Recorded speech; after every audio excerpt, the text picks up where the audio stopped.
Hello guys, welcome to my channel. আশা করি তোমরা সবাই ভালো আছো আর আমিও ভালো আছি।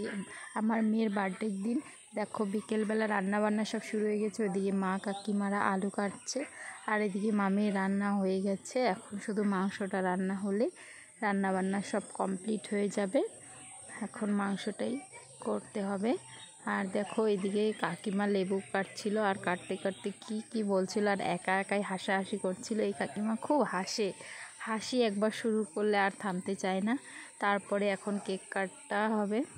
তো দেখো আমার মেয়ে ওর দাদু ঠাকুমা সব রেডি হয়ে এই যে কেক কাটছে, মোমবাতি ফু দিয়ে নিল। এখন কেক কাটা হবে। তারপর আমার মেয়ে দেখো একটু এদিক ওদিক দেখছিল আর পিছন দিকেও বেলুনগুলো ছিল ওগুলো দেখছিল। তারপর এখন কেক কাটা হয়ে গেছে। এখন একটু কেক খাইয়ে দিয়েছে ওর দাদু, ও কেক খাচ্ছে। তো ভিডিওটা ভালো লাগলে লাইক কমেন্ট শেয়ার করে দিও আর আমার মেয়েকে তোমরা আশীর্বাদ করো ও যেন ভালো থেকে সুস্থ থাকে। ভিডিওটা ভালো লাগলে লাইক কমেন্ট শেয়ার করে দিও। টাটা।